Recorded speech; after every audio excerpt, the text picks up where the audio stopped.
This album is your major label debut.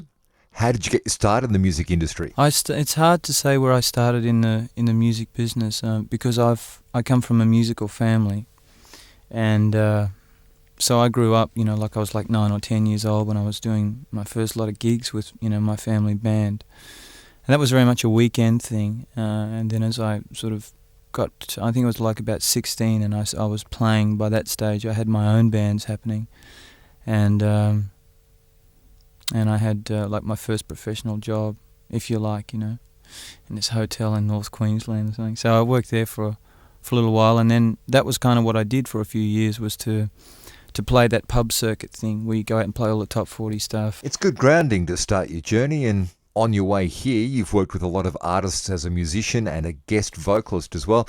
Have you found that valuable? Yeah, I think that I love those years that I spent playing with lots of different people and experimenting with different styles of music. And to me, it wasn't a distraction. There may have been times when I wasn't that as productive as I wanted to be, but I feel there's kind of reasons for all that stuff too.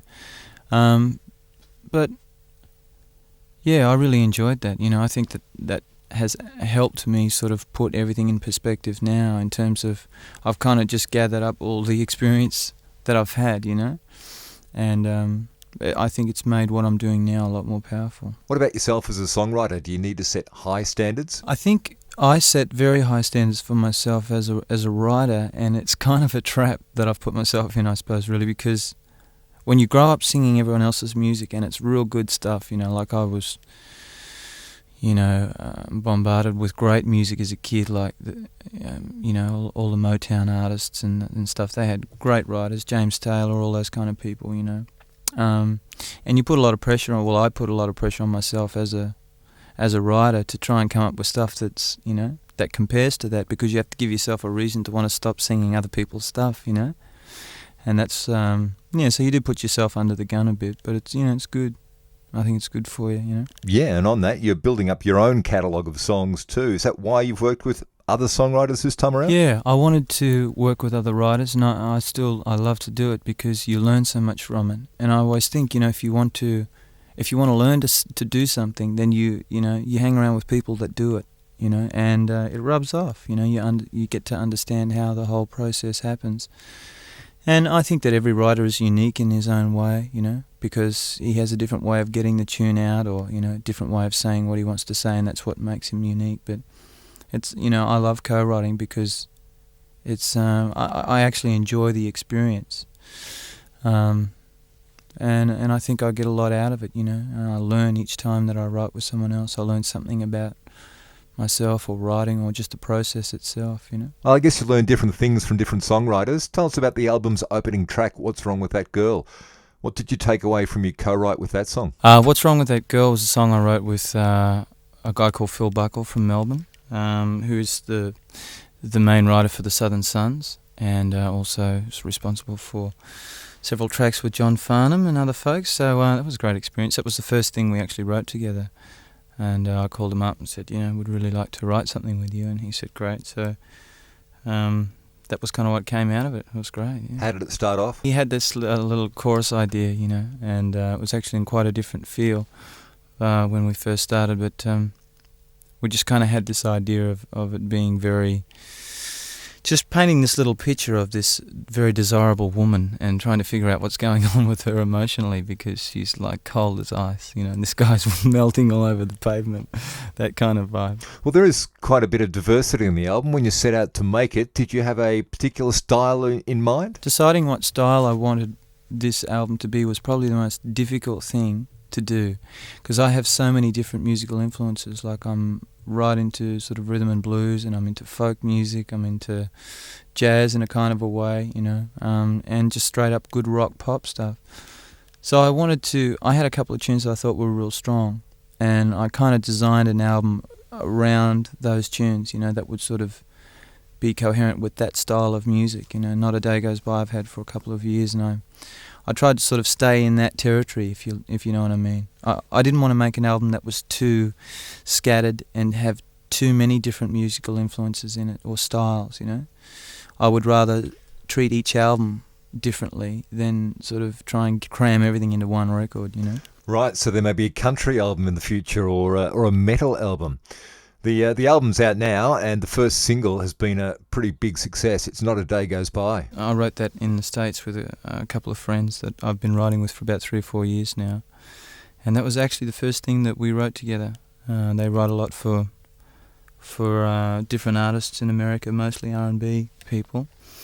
But it's not really, you know, it's just describing a guy's situation of sort of being emotionally sort of obsessed with this woman, you know, and he's never really felt that way before. So it's not a totally, you know, foreign subject to people, I don't think. It was just really describing the you know, how he was dealing with the sort of, you know, the loss of the whole situation, and just surprised that he'd never felt that way before. You know, like it's the first time someone gets heartbroken, you know. And yeah, that's kind of the perspective I took. Sometimes things are a personal thing or a situation, and sometimes they're not, you know. That one it wasn't. Either way, as a single, it's been a huge success. Was that something you set out to do when making this record? Something that would get played on commercial radio? I did make a conscious effort for this record to be commercial, no doubt. You know, anyone could hear that by listening to it, and that was really what I wanted to achieve. An album that would get heard by people, that people could get into. But I am a very pop writer. I'm a very commercial writer, you know, that's how I think. It's not something that I really sort of make myself do. It's like when I write a tune, I find that it has a very commercial aspect to it. Some more than others, definitely, you know, some will have a more hooky chorus or whatever, but I think I have a pretty, in some ways, I sort of have this little nursery rhyme aspect to my writing, you know what I mean? Which I love that. Yeah, well, House Divided could fall into that category as it's one of the standout songs on Heaven Knows. A House Divided is really about, you know, basically things can't survive if people don't communicate with each other and it's not a solid situation, things will just fall down. Like the chorus says, a house divided will not stand, you know. When the cold wind blows just means, like, you know, when things get too tough, if you haven't got a solid situation and a solid base, whether it be a family or a friendship or whatever, then, you know, you're really kind of in the creek. There is one song on the album that you're not involved with as a songwriter. It's an old song from 1966 by the Left Bank. You've covered Walk Away Renee. Why a cover version? I covered Walk Away Renee because, I mean, I've always loved the song, and I can't remember when I first heard it, but I think I got onto the tune when I heard Ricky Lee Jones do a version of it, and I thought, gee, what a great, you know, song. And I remembered hearing it sometime, you know, when I was a little kid, I guess, on the radio. And I've just always loved the song, you know, just loved the melody. It's just one of those things, I've got a real soft spot for it. And coincidentally, the guy that produced my album was, I think when the song was first released, he was about 12 or 13, and he was assisting the producer at the time that produced that the first version of it, which was by the Left Bank. And so when I called him up and said, you know, I really want to cover this song, he was really tickled because he was kind of around when it was first recorded. So it was kind of neat, you know. Yeah, it's a great choice and helps bring out the sound in what is, am I right in saying, an international sounding record? Yeah, it is an international sounding record, I suppose, to a lot of people. I don't know. I guess I'm too close to it to know whether it is or not. And I say that I guess it is because a few, you know, people from different countries have heard it and they're getting into it. So I guess that it has, you know, it's sort of a little bit desirable on a global level. But yeah, I feel that it could, you know, sort of expand into different countries and not be sort of totally foreign to anybody. And I did want to try and achieve a record that, you know, I want to get into the music business on a world basis. I'm not interested in being, you know what I mean, sort of successful in my street. You know, it's not going to do anything for me. No, but you've got to start somewhere. The album is called Heaven Knows, which you've named after one of the songs on the album. To do that, you must have a pretty personal connection with the song. Yeah, that was very much a personal experience for me, that tune. I hate to say I'm such a tough guy. No, but it was one of those situations. I wrote that sort of in the wee hours of the morning once, when I just sort of wanted to kind of collect everything I felt about that situation, and Yeah, it's a very powerful tune to me. Means a lot to me, that song. Well, looking at the album overall, and I'm sure it changes day to day, but do you have any favourites? Church on Fire is a real favourite of mine. I've always loved that song because it really, to me, it really rocks out. It's a great rock song, without sounding sort of like I'm on some kind of trip. But I'm very proud of that song in that way. The structure of it, the story. It's a very, I love the lyric, and I'm really proud of that song. I love it. You mentioned before about making an international record. Is that why you decided to record overseas? I decided to record in America because it was easier for me to shift my whole sort of small operation there for the recording process than it would for my producer to have to shift his whole thing over here. Basically, he said, "Well, I'm kind of set up here in America. I'm very comfortable with the studio facilities, etc. And it's it's about the same price, kind of basically."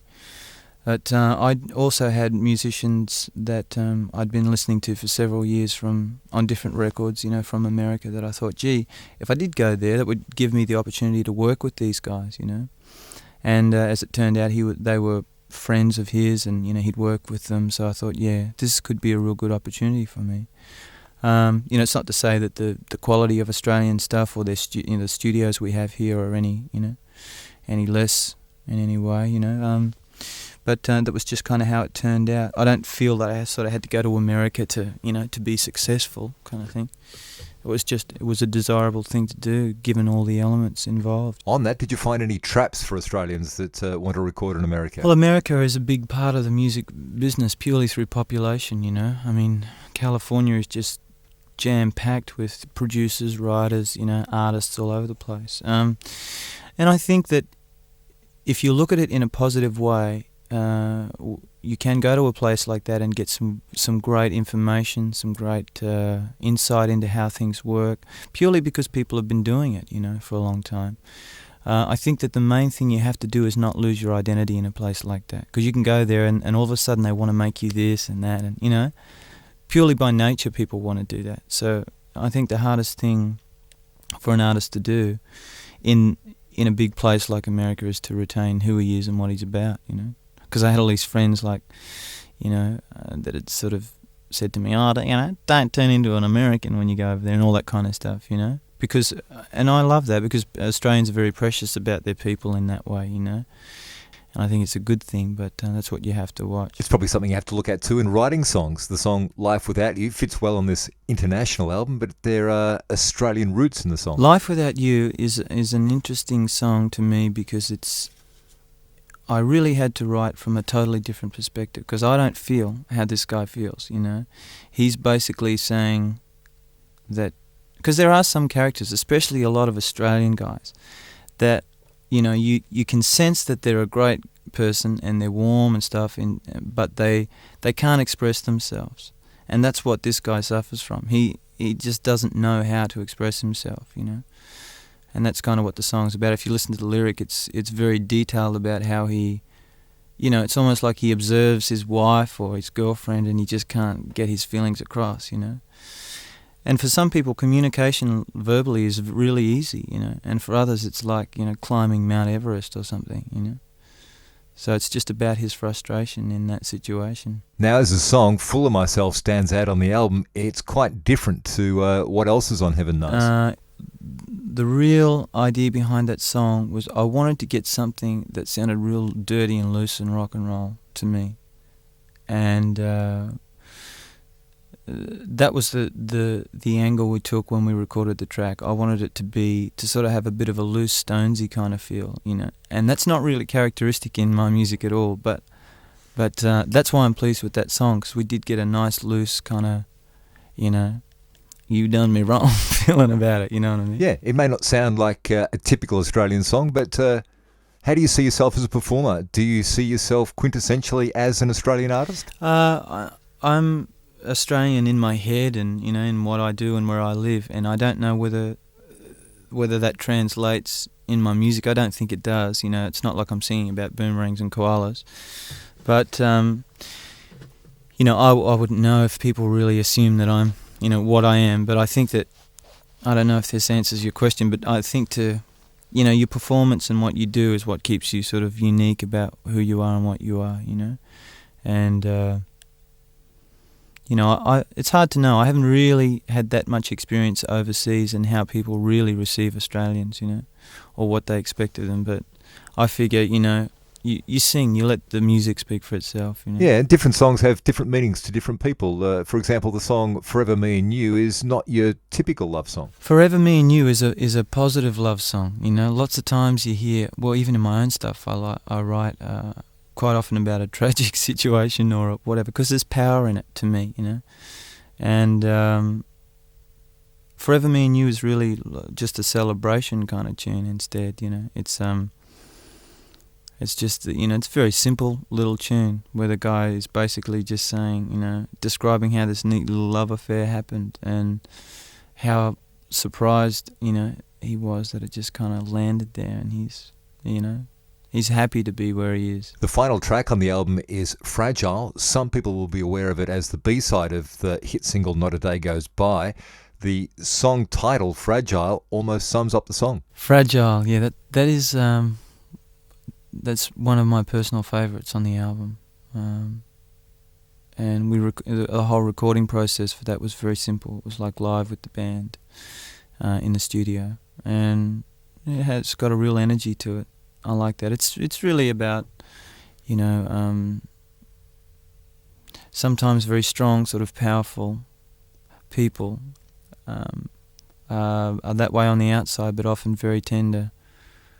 On the inside, there's a lot more to people than you see. I love that tune because it's got a lot of power in it in that way. I love the performance too. It's just because it is like a little live performance. It's very raw, and it's not lots of instrumentation, and that's what I really like about it. It's very delicate. For a song you speak quite highly of, how come it's way back at the end of the album? I wanted to have that as the last song on the album because I like to leave, that's the impression I want people to have of me. I want to be personal with people, without sounding kind of corny. But I like that. You can't help but get I would think, I hope that people get a sort of a kind of a close feeling when they hear a tune like that. And, it makes people want to listen because you're inviting them to that part of yourself. As we mentioned, it turned up first as the B-side to "Not a Day Goes By," which as a single has been pretty big. Top 5 in Australia, and it's also had you nominated for Best New Talent and Breakthrough Artist. Has the success of the song been a surprise to you? Yeah, I didn't really know what to expect because you get so close to your own material, you think, some days you think it's good, other days you think it's crap, But, I guess I was pretty surprised with how people got into it pretty much straight away. I think when you put your first thing out, your first single from especially from a debut album, it's being my first album, I really didn't know what to expect. But I kind of went out and did a bunch of acoustic showcases for radio station people and the media and all that stuff, and I think that really helped a lot.